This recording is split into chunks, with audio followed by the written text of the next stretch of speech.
strawberry farm na ba ito? Okay, ito na pala yung strawberry farm. Dito yung strawberry farm. Bago ka makarating na strawberry farm, doon sa kabila, andito din yung mga bilihan na mga goodies para pasalubong. Yan. Daming mga goodies. So, punta tayo sa strawberry farm. Ito yung entrance.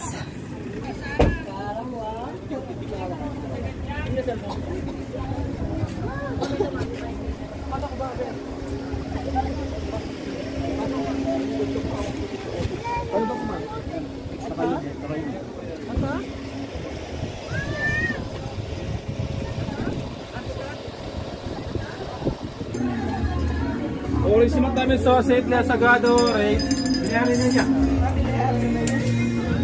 Paano yung oris, ma'am? Sagado, ma'am? Maraming mga art galleries and mga pasalubong din, mga sinelas. Matibay yung sinelas. Pati nyo na yan lahat. Oh. Aka na. So, ayan. Pala, nandun sa kapila din. Ayun na.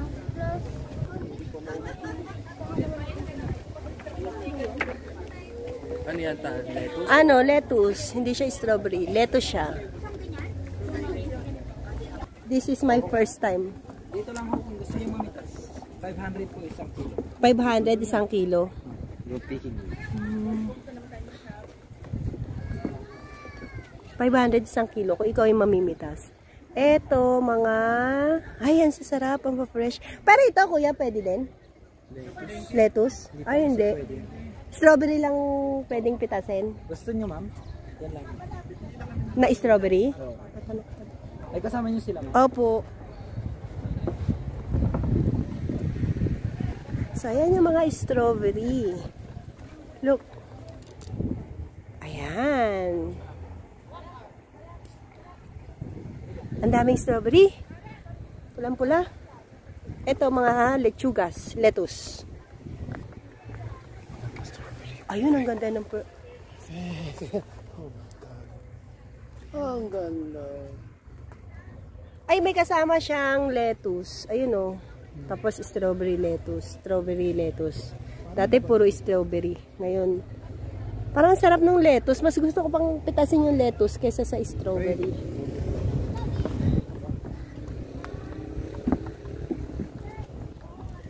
So, ayan. Ito yung gagamitin mong basket. Pampitas. And then, titimbangin. 500 per kilo. Ang ganda ng lettuce. Dito sa Baguio, pag bumili ka ng salad, kahit sa mga tindahan, sa mga restaurant, ang sarap. Panalo sa lasa. Tingnan mo. Ang sarap. Ayan, ang dami.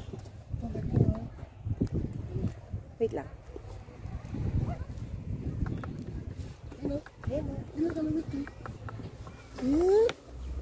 Diba? Ang ganda. Ayan, dito ang daanan. Ganito. Tapos nakikita niyo yung mga bahay na yon. Yan. Trademark ng Baguio City.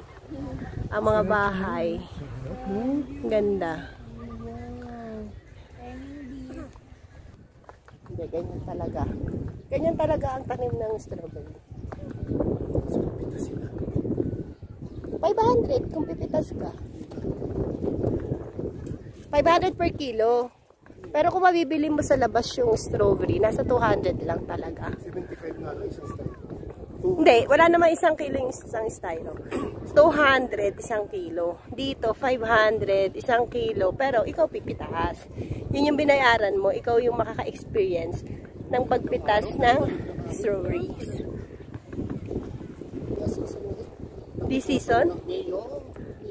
May. So, ngayon, February, hindi daw season. Kaya hilaw pa halos yung mga strawberries eh.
Yan yung binili namin.